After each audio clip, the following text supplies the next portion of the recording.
Hello everyone, my name is Wayne. And I'm Rebecca. And we are Your Bourbon Journey. While in Covington, we decided to stop by the one place in Covington that you really need to stop by, and that is Revival Vintage Spirits. Normally when we take a trip to Revival, we are looking for bourbon, we are looking for whiskey. This was a little different trip, and my wife, who is making fantastic cocktails, and I hope you will check out those videos. We decided to look at some of their vintage liqueurs and other things that my wife could possibly use to make cocktails. So I'm going to turn a little bit over to Rebecca of some of the things she was looking for, what she found, and as well as things that I found. Yeah, I was pretty excited. I just started walking around and I was zeroed in on what I could find. The first thing I found was this Cherry Heering Cherry Liqueur. And I was so excited because until the following day, I had not found any in my local market. I was excited to finally get a cherry liqueur that I've been looking for. And this one is from 1971. How exciting is that? So I'm going to be able to probably do a little sample taste of today's and 1971's, but I will be making a really fun cocktail. The next one, I saw this box, this amazing box here. Isn't that beautiful? And this little jewel was sitting there and I'm like, that is adorable. What could this possibly be? This is a Swiss Chocolate Cherry Liqueur. Oh my goodness. And it's in opal glass. And the glass is just etched with beautiful gold. It is from the 1970s and we have not tasted this, but it sounds divine. Swiss chocolate and cherry, come on. What kind of cocktail am I gonna make with that? I can't wait. And then this little guy, it's little baby. Where did we find this one? Well, J.O., who is a new worker and evidently has been involved with bourbon and whiskey for a while, he walks over to where they have a bunch of these mini bottles. He picks up this little guy. It's completely empty. And he said, yeah, you can go ahead and have it because it's like a cute little thing. So since he gave it to us, okay, I'm gonna crack it. And it was still absolutely a tight seal. empty. So look inside. And there's a little bit of dried stuff. That's chocolate. Looks like dried chocolate in the bottom. Now smelling it, and this is what is making me really curious about what's to happen. With this one here. It is a chocolate. It's chocolate cherries. It's outstanding. And I'm sitting it's there like thinking, a chocolate covered cherry in a bottle. And then they had so many of these creme de menthes. Oh yeah. It was every variety you can imagine. Big bottles, little bottles. It was all over the place.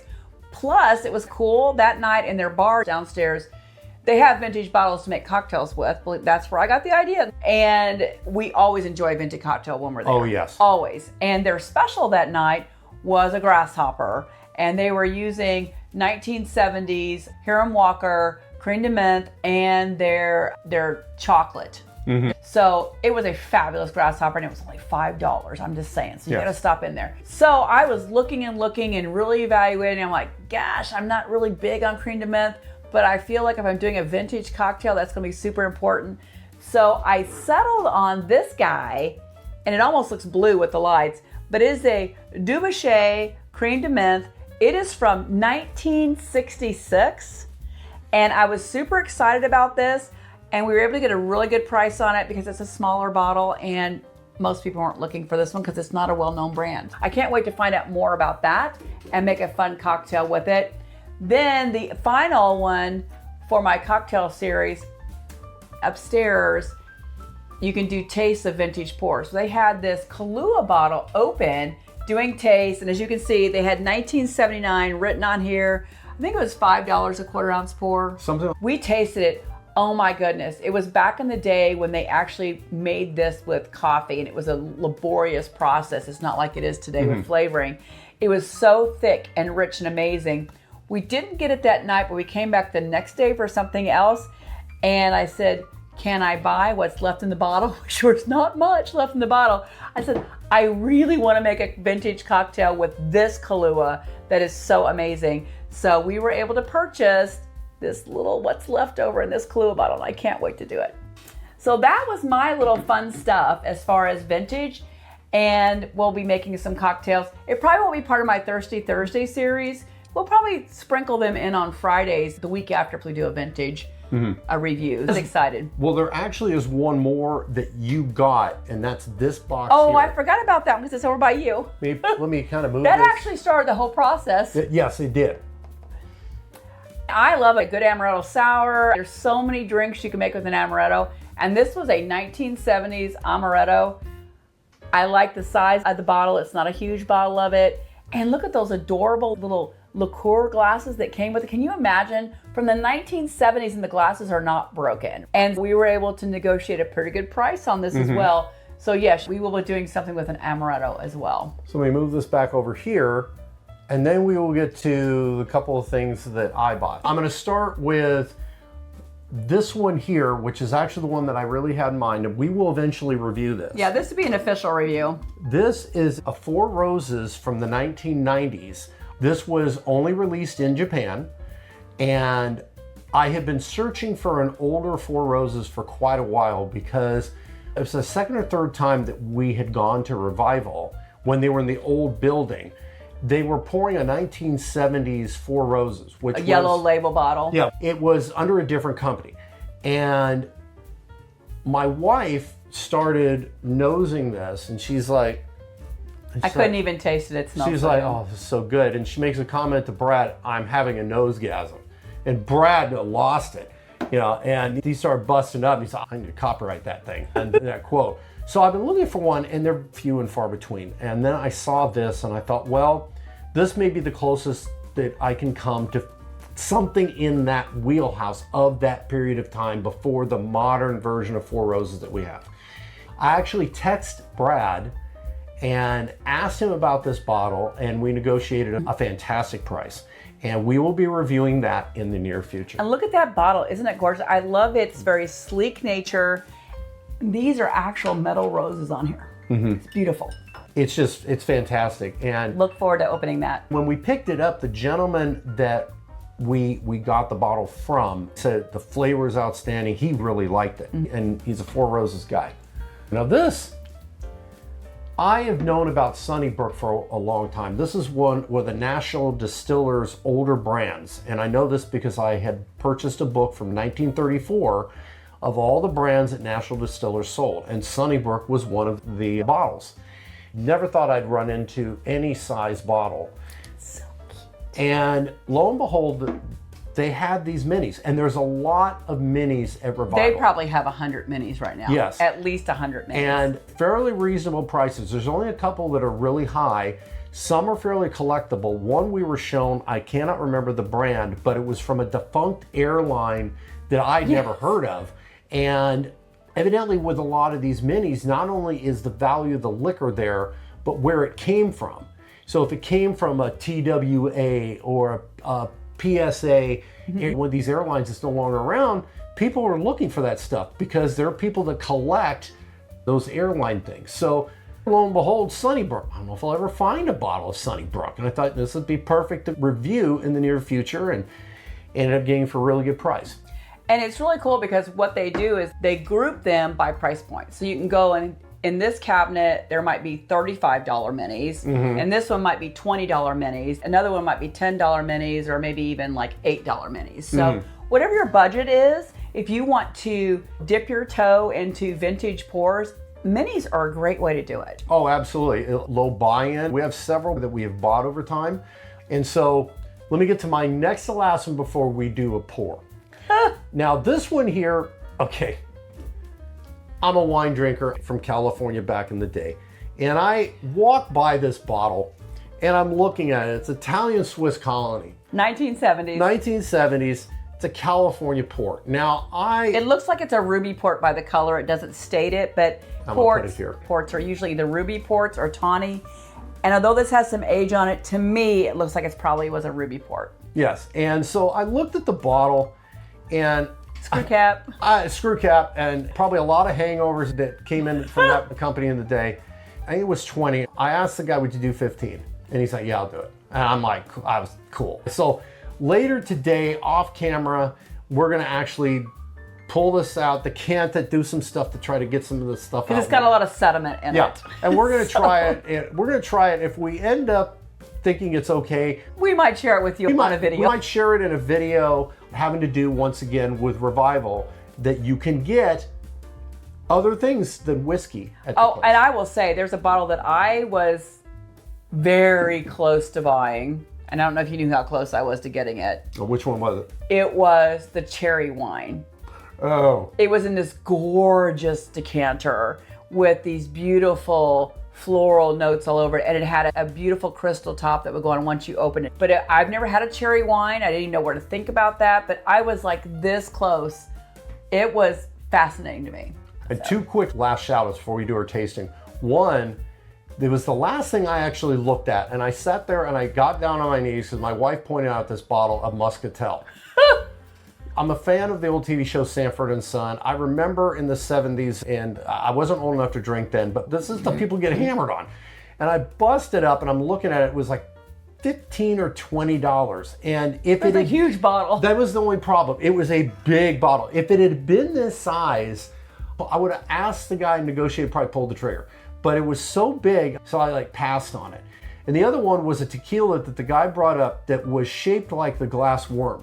Yes, oh my gosh, that was so funny. And he brought it up when there was a big group there, plugged this in the middle of the table. It was like a cartoon worm. But the funny thing was there was no worm in it. There was no worm in it. But that would be weird to have a worm in a worm. Until we talked about it, it made sense. Yeah, it was from 2000. I can't remember. I want to say it was like $250, something Yeah, because they like have that. tequilas, gins, they have everything you can imagine there. So whatever your spirit of choice is, they probably have a vintage version of it. They do. So that's going to lead to this last little bottle. So there was a tray up front. J.O. was doing inventory, and he had brought out this huge tray of bottles. And Okay, the funny thing was they were like airplane bottle size. Yes. And it looked like a cart that an airline attendant would be rolling down the aisle. We kidded him about it. And it probably had 50 to 100 airplane-sized bottles on it. Yeah. And we kind of kidded him about it. He was doing inventory was what he was doing, trying to get it on the shelves, because as they get this stuff in, they have to figure out what it is, what this value is, and inventory it, and then get it out on the shelf. So then I pull this guy up, and we're going to do something we've never done on our channel before. We're going to do an immediate review of the bottle. We're just going to taste it. And let me put it in the middle so my wife will zoom in on it. And I just noticed it because really on this entire tray, it was the only whiskey. Yeah. Everything else was vodka and things like that. Not being critical, but this was the one whiskey. And he was like, $10. Yeah, I'll do it. So this is Schenley Reserve. It's a blended whiskey that was actually bottled in Fresno, California. It's an 8-year whiskey. And Go figure. I look up. But a blended whiskey. It's a blended whiskey. I'm like, so that's the thing. If you know about blended whiskeys, especially during this time frame, yep. I'll just share something with you. I just did a class on this. Blended whiskeys of that time frame, the only rule in American labeling was that it has to be at least 20% American straight whiskey, which means it has to be at least 2 years old. Mm-hmm. And unless it has an age statement. So it has to have that, but a blended whiskey can have neutral grain spirits in it.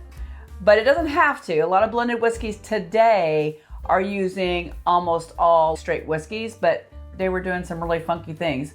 A neutral grain spirit can mean it has some vodka in it or something like that. So now there's a writing on the back of the bottle. I can only read the top. It says Schenley, the home of aged whiskey. And there's some writing, and I'm going to turn it around here so my wife can zoom in on it so you can see what was written there. So what we're going to do, because this is sealed, and if you can look at the cap, this is one of the screw tops that's going to crack, but it's not been opened. So here we go. Oh, I hear it. Oh, there we go. It's cracking.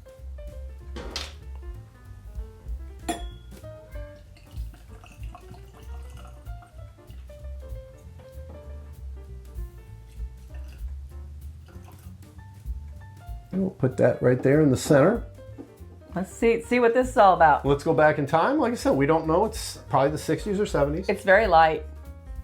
Looking at the back of the bottle, it appears that it's 86 proof. It doesn't smell bad. Actually, pouring it, it didn't smell too bad.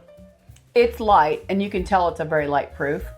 But we found with some of the vintage pours, there's more character in a lighter proof than what there is today.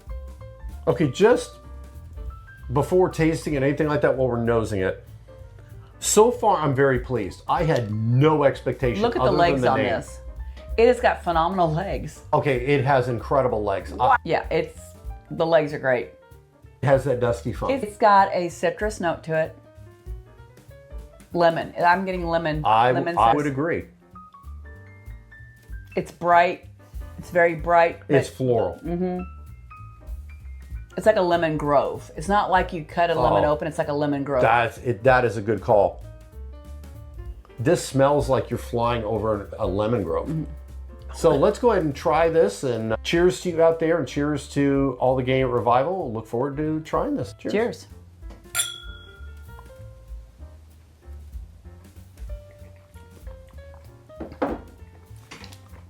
Well, it's got lemon on the palate. Oh yeah. It is bright, citrusy. It's I'm sweet. not hating it. Oh yeah. I thought I might. I'm just going to be honest here. I will say this, that I am very pleasantly surprised. We have poured stuff brand new that has not come off like this. It is like the nose on the palate. My wife hit the description correctly. It's making me pucker. I have never had anything so lemon. I've gotten lemon on the nose before, but so lemon on the palate. It is just amazing. It is. I'm really. Well, I could see sitting by a pool and sipping this in the summertime. I'm. Oh my gosh, you just have an ice cube in it probably to sit by the pool and drink this. It'd be like you're having a cocktail. This is really mind blowing. Like I said, we had no expectation. I None. look at this bottle. It's the only whiskey on this whole table, and I'm guessing there was probably at least 100 plus bottles. And this guy just stood out, and my gosh.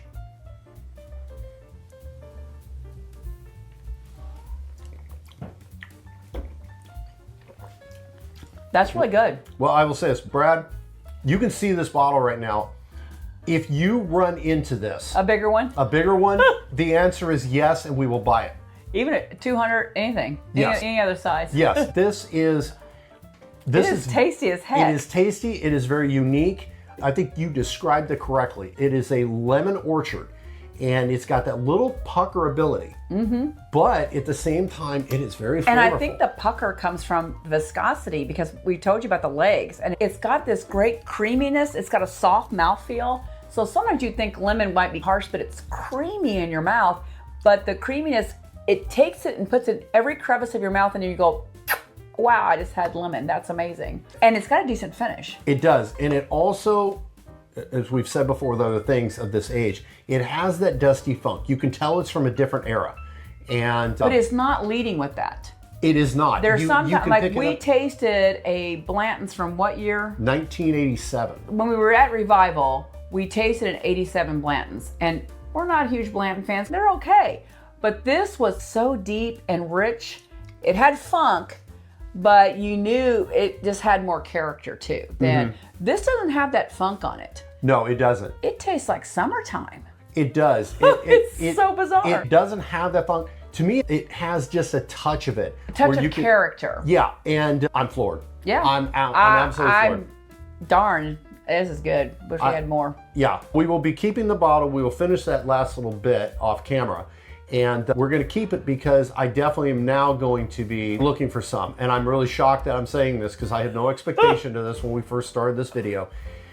I'd like to raise our glass to conclude this, and I hope you enjoyed this. And when you're in Covington, Kentucky, we really encourage you to go to Revival because you can get cocktails, you can get vintage wine, you can get vintage port, you can get vintage, all different types of things. And they also have single barrels from current distilleries. Yes. They have a lot of current things on the shelves as well. Brad, once again, you've knocked it out of the park. The gang at Revival. Cheers to you. Thank you so much. And thank you for the silly little bottle that we got to review today, as well as these other things that we were able to purchase. If you like what we do, hit the subscribe button. If you're interested, we have a Patreon account where you can get special updates, and we'll be adding more to that in the future. Cheers to you. Have a great day, and go Revival. Cheers. Cheers.